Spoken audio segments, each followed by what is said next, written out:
বসিরহাটের ঘুনা গ্রামে শুটআউটের ঘটনা। দাদার খুনের পরই বসিরহাটে শুটআউটের ঘটনা। দাদার খুনের বদলা নিতেই কি ভাইয়ের বিরুদ্ধে গুলি চালানোর অভিযোগ সামনে আসছে?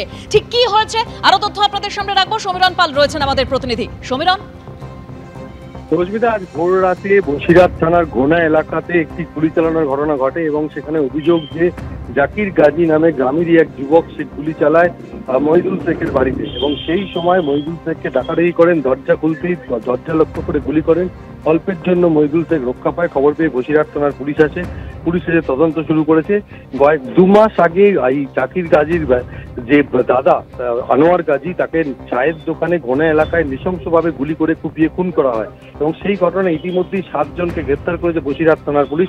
এখনো 2 জন অধরা এবং যেটা মনে করা হচ্ছে যে এই যে মহিদুল শেখের বাড়ির বেশ কিছু লোকজন এই খুনের ঘটনার সঙ্গে যুক্ত থাকতে পারে আর সেই কারণে পরিকল্পনা করেই এই আনোয়ার শেখের ভাই আনোয়ার গাজীর ভাই জাকির গাজী তাদের বাড়ি লক্ষ্য করে গুলি চালায় এবং অল্পের জন্য মহিদুল শেখ রক্ষা পান, এমনটাই তিনি অভিযোগ করেছেন। আর এই ঘটনাকে কেন্দ্র করে চাঞ্চল্য ছড়িয়ে পড়েছে এবং ওই জাকির যার বিরুদ্ধে গুলি চালানোর অভিযোগ তার খোঁজে তল্লাশি শুরু করেছে বসিরহাট থানার পুলিশ। দেবস্মিতা, ধন্যবাদ সমীরণ।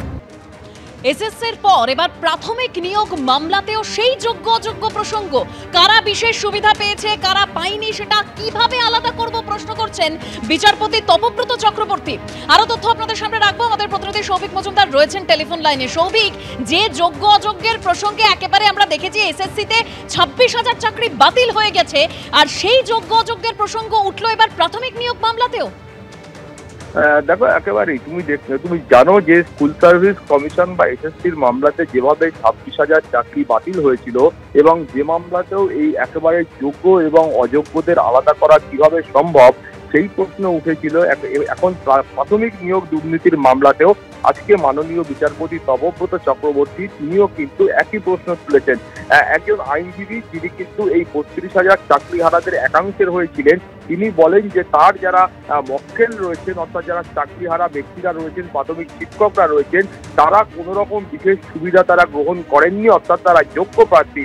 এবং এক্ষেত্রে তারা বলেন যে এর মধ্যে দুর্নীতি হয়ে থাকতে পারে, এর মধ্যে অযোগ্য প্রার্থী থাকতে পারে, কিন্তু তার যারা মক্কেল রয়েছেন তারা কিন্তু যোগ্য প্রার্থী। সেই সময় মাননীয় বিচারপতি তপব্রত চক্রবর্তী তিনি প্রশ্ন করেন যে এখানে যোগ্য এবং অযোগ্যদের আলাদা করা কিভাবে সম্ভব হবে। তোমার মনে থাকবে যে একইভাবে কিন্তু স্কুল সার্ভিস কমিশনের মামলাতেও বিচারপতি দেবাংশু বসাক তিনি প্রশ্ন করেছিলেন যে এই যোগ্য এবং অযোগ্যদের আলাদা করা কিভাবে সম্ভব, এবং সেই সময় তোমার মনে থাকবে যে স্কুল সার্ভিস কমিশনের তরফ থেকে কিন্তু এই যোগ্য এবং অযোগ্যদের যে আলাদা করে তালিকা সেটা কলকাতা হাইকোর্ট বা সুপ্রিম কোর্টের কাছে পেশ করা সম্ভব হয়নি, এবং যার ফলশ্রুতিতে আমরা দেখতে পেয়েছিলাম যে মাননীয় বিচারপতি দেবাংশু বসাক তিনি এই 26,000 চাকরি বাতিল করেছিলেন এবং তিনি তার নির্দেশনামায় এই পর্যবেক্ষণও করেছিলেন যে চাল থেকে কাকরকে আলাদা করা সম্ভব হচ্ছে না, এবং সেই কারণেই কিন্তু তিনি এই 26,000 ব্যক্তির চাকরি বাতিল করতে বাধ্য হচ্ছেন। ফলে এখন আজকে প্রাথমিক শিক্ষক নিয়োগের যে মামলা, সেই মামলাতেও একই প্রশ্ন উঠল এবং আগামী 21শে আগস্ট এই মামলার পরবর্তী বিচার প্রক্রিয়া কলকাতা হাইকোর্টে হবে, এবং সেই সময় যারা এক্ষেত্রে মূল মামলাকারী রয়েছেন সেই সমস্ত আইনজীবীরা তাদের যে বক্তব্য রয়েছে সেটা কলকাতা হাইকোর্টে পেশ করবেন। দেবস্মিতা, ধন্যবাদ সৌভিক।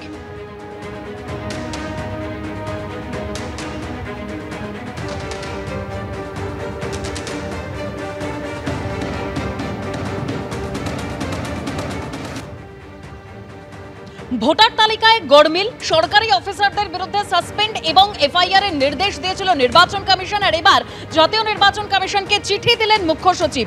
তমলুকের পিএও সুদীপ্ত দাস এবং ময়নার এই আরোকে ভোটের কাজ থেকে তুলে নেওয়া হলো।